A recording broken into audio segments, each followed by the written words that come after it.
Possibly the most hyped Pokemon set since Pokemon 151, the glory of Team Rocket has now been officially revealed.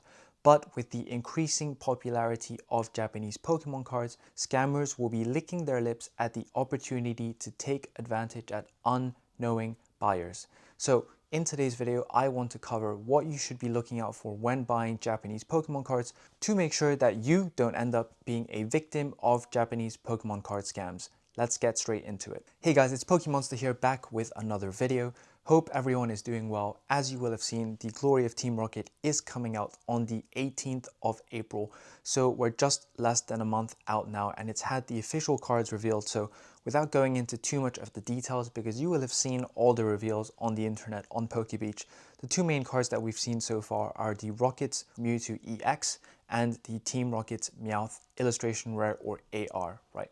So this is obviously going to be one of the most hyped sets in a while because of its links to EX Team Rocket Returns. People see that set as one of the greatest sets of all time. Now, will the Scarlet and Violet set live up to the hype?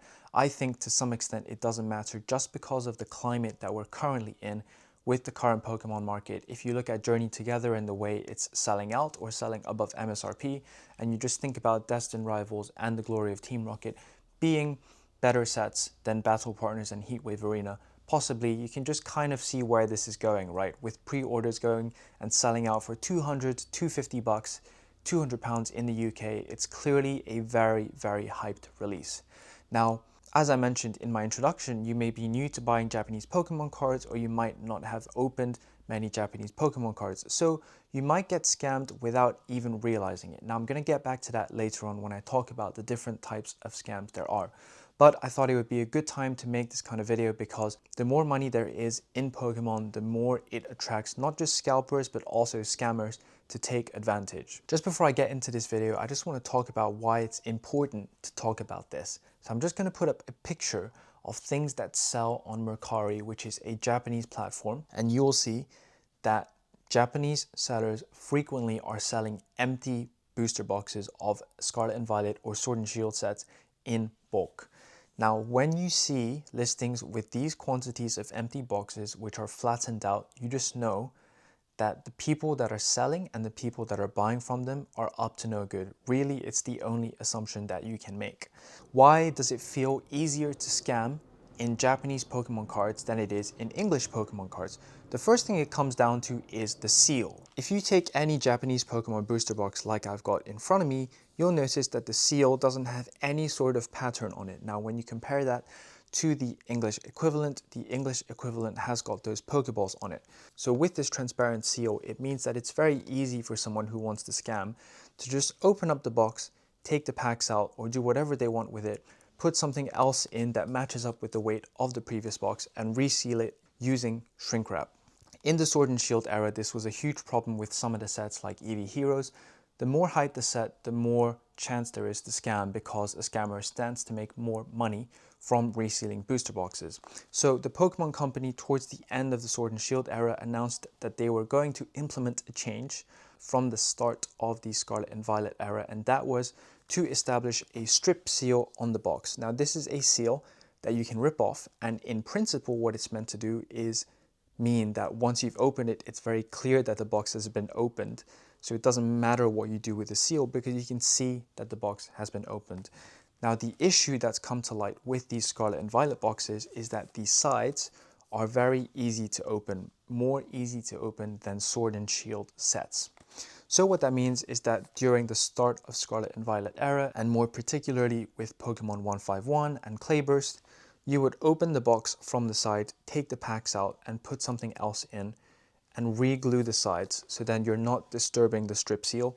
So basically, scammers found a way to circumvent this pretty easily. With a set as popular as the glory of Team Rocket that's coming out, how are scammers going to take advantage of this? Now, just before I get into this, if you do learn something new today, make sure to hit that like and subscribe button. So the first way in which you can get scammed with Japanese Pokemon boxes is to open up a box and still have packs, 30 packs from the same set in the case of regular boxes, of which Team Rocket I think is going to be, with the packs being searched. So searching is a very important term, because what that means is that the main hit in the box has been weighed and taken out and filled in with a light pack.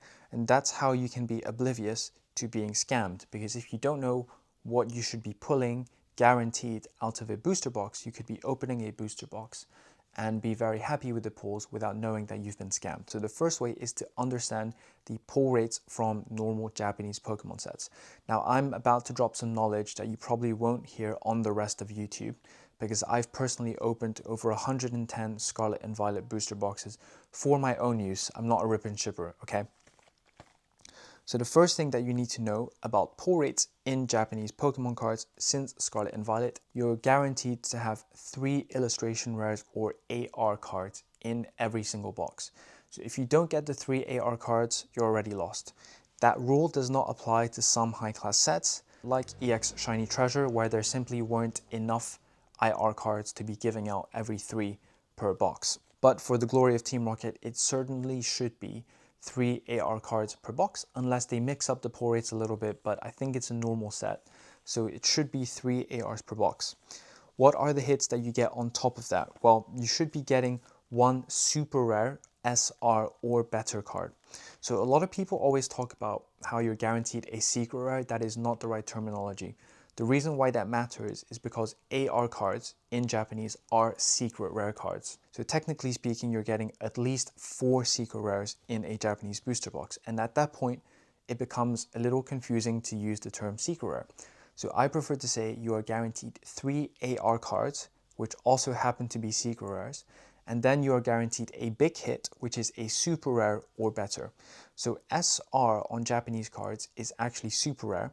Then you've got the higher rarities being the SAR, Special Art Rare, and UR Ultra Rare Gold cards. So you are guaranteed 1 out of a Super Rare, SAR, and UR card, and in some cases you might get 2. So if you open up a Japanese booster box and you get 2 ARs and 1 Super Rare, you know that something's wrong. What's more likely to happen is that you get 3 ARs, but you don't get any Super Rare or SAR or UR. That's how you know you've been scammed, by someone who's searched the packs. The other way, which is slightly less reliable, is that if you fold open the packs, they will have a sequence of digits that you can look at, and every single pack in the box should have the same sequence of digits. Now, the reason why I don't like to rely on that method is because sometimes the way they print the number on the cards means that you can't always correctly identify the number. That's level 1 of scamming. Level 2 of scamming is simply people who will open the box from the side for Scarlet and Violet sets, take out the packs and fill it in with anything that they want. So it might be packs from a different set, it might be juice cartons in some cases. I'm just going to put a clip of something that puts scams into the public consciousness. Now, how do you avoid getting scammed? I'm not going to start talking about the physical attributes too much of booster boxes and the seal and things like that. The reason why I don't want to go into what you should look out for on the box itself is because the way Pokemon prints booster boxes on the Japanese side is very inconsistent. So in the first print wave of a certain booster box set, you could get very, very clean seals, but on the reprint, that could be totally ruined and it could be something slightly messier. So I don't want to go too much into the physical attributes of what counts as a legit box, because you can never be 100% sure. One thing I will say though is that if you have handled enough Scarlet and Violet booster boxes, you should at least know that the shrink wrap on Scarlet and Violet booster boxes does feel a lot smoother than the shrink wrap on Sword and Shield booster boxes. So if your shrink wrap doesn't feel slightly more solid and smooth on Scarlet and Violet, it may be a problem. But when people talk about avoiding scams in terms of buying Japanese booster boxes, they focus too much on the physical attributes and they don't focus enough on what's more important, which is your source. Where are you buying from? If you're a rip and shipper and you're buying 1,000 boxes, or if you're Pokémon, for example, and you're buying 1,000 boxes, 10,000 boxes, right? Do you think when you get those 10,000 boxes that Pokémon is going to inspect every single box to check that its physical attributes match up? No, right? He's probably going to open up one box at most, and for the rest of it, he's just going to trust the source from which he bought the booster box. Now, for most of us, you don't have a reliable Japanese supplier that you can trust. So what can you do? First thing, which is probably not really an option anymore, is to buy from the Pokémon Center Japan. And the reason why that's not really an option anymore is because they've made member authentication a lot more difficult. You need a Japanese phone number to verify a code, type in a 6-digit code to verify your account before you can make purchases and enter into lotteries.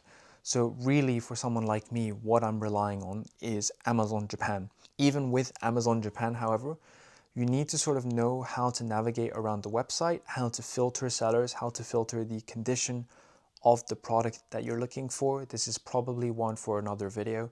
However, I did cover some of the factors that I look at when I buy from Amazon Japan, and you can check those out in this video that I made, which is a guide on how to buy Pokemon cards from Japan.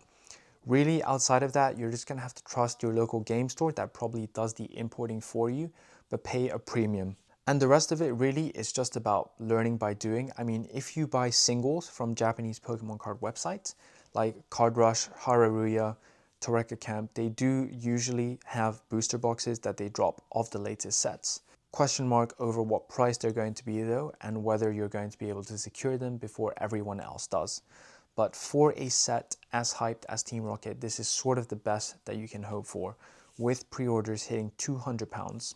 In conclusion, this is going to be an extremely exciting and frustrating set release. Bound to have quite a lot of Team Rocket-like behavior with people scamming. Personally, I'm just going to wait it out and see what happens, see if I'm going to get a chance to buy from the Pokemon Center, because thanks to my friend Daiki in Japan, I did manage to get myself verified, but even then it will just be one box at most. Am I going to be paying £200 to £230 for a booster box of Team Rocket? I don't think so, because if you think about 151, sometimes you were paying like £150, or at the peak you were paying £170, $220 US, just to pull Arbok full art or Zapdos full art, right? And that really hurts when that happens. And that's pretty much all I have to say about the glory of Team Rocket.